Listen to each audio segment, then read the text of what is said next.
Katika video ya siku ya leo, msikilizaji, tunaenda kuona utengenezaji wa sabuni ya maji. Tumeweka chumvi.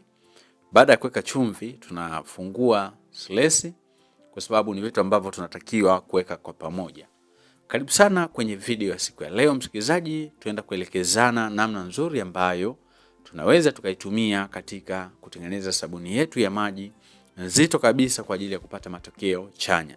Lakini vile vile ukitaka kupata madarasa yetu ya WhatsApp, unaweza ukapata nakala ya kitabu kinaitwa Miliki Kiwanda Chako kama kinavyoonekana, au unaweza ukatutext kupitia WhatsApp namba 0783500971. Karibu sana kwenye ujasiriamali. Hapa tumeweka chumvi pamoja na silesi, na wakati tunakoroga basi tunaendelea kuweka maji jagi moja moja, huku tunaendelea kukoroga, na ukorogaji unapaswa kuwa ukorogaji wa kuelekea upande mmoja. Katika utengenezaji wa sabuni, ukitaka kupata matokeo bora, zingatia sana jambo la kwanza formula ambayo unaitumia. Jambo la pili, zingatia vipimo ambavyo unavitumia, kwa sababu ukikosea vipimo ukakosea na formula, basi tarajia kupata matokeo ambayo sio mazuri. Wakati huo uwe na maji yako ambayo tayari umekwisha kuyapima, na hapa tunaweka haya maji yana kipimo. Na ndio maana wakati mwingine nasisitiza zaidi kwa wale ambao wanapenda kujifunza na kutengeneza bidhaa ambayo ni nzuri zaidi, basi sio vibaya wakanitext WhatsApp kupitia hizo namba ambazo zinaonekana, aidha wapate nakala ya kitabu kwa sababu kitabu kinaelekeza vizuri, au wapate darasa la moja kwa moja kupitia WhatsApp. Baada hapo tutaweka maji litakazaa katika ndoo. Baada ya kuweka hayo maji katika hiyo ndoo ndogo, tunachukua soda ash light, na soda ash light hii ambayo tunaitumia ni soda ash ile ambayo inatumika katika utengenezaji wa sabuni za unga. Japokuwa kwenye sabuni za unga tunatumia malighafi au ingredients nyingi kama vile optical brighter, sodium metasilicate pamoja na sodium silicate yenyewe, tunatumia sulfonic pia, tunatumia na malighafi zingine nyingi. Kwa hiyo hapa tunaweka ni alkatu, sio soda ash. Soda ash tutaweka baada ya hapa. Tuanze na alkatu.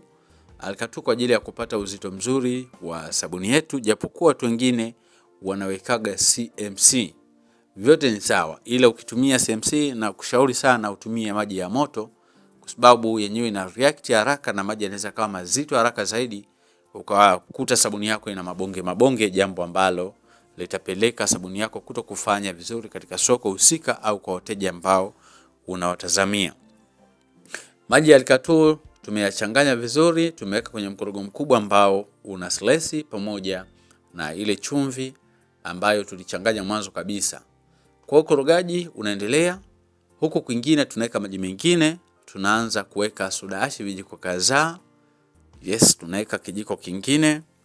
Na kumbuka kwamba kama utatengeneza lita 20 ya sabuni, lita 25 ya sabuni, lita 30, lita 50 na kuendelea, kumbuka kila idadi ya lita za maji inakuwa na vipimo vyake, au vipimo husika vinakuwa vina idadi ya hizo lita ambazo zinakusudiwa. Tumeweka soda ash, tunahamisha mtu wa kukoroga huku katika chombo ambacho tumeweka maji litakazaa, lakini tukaweka na soda ash light. Hivyo vijiko tunakoroga kuelekea upande mmoja.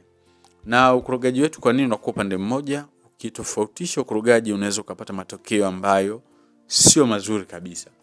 Baada ya hapo tunamimina sulfonic acid. Sulfonic acid kazi yake kubwa inatusaidia kutakatisha nguo, au pale inapotumika sabuni labda kudekia. Ni kazi ya sulfonic acid, pia inaongeza kiwango cha povu. Yes, kwa hiyo baada ya hapo tunachanganya na mkorogo mkubwa. Msikilizaji, ni fursa ambayo unaweza kuifanya hata kama umeajiriwa au haujaajiriwa. Unaweza kufanya kama ni sehemu yako ya kuongezea kipato chako. Lakini hata kwa wewe ambaye ni mwajiri, unaweza kutengeneza kwa ajili ya kupunguza budget za sabuni pale nyumbani kwako. Au kwa wewe ambaye hauna kazi, mjasiriamali, unatamani kuwa mjasiriamali, unaweza ukatumia fursa hii kujiajiri na kutengeneza product zako kama hizi, then unafungasha vizuri katika vifungashio, ukatengeneza sticker nzuri.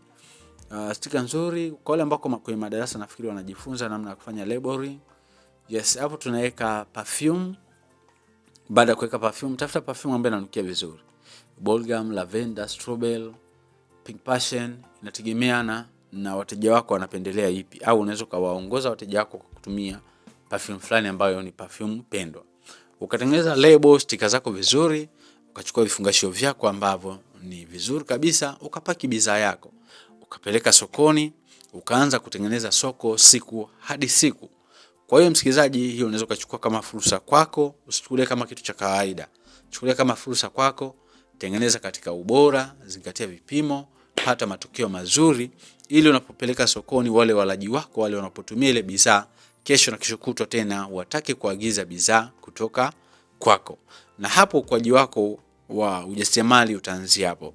Kwa hiyo karibu sana na asante sana kwa kuweza kuniangalia.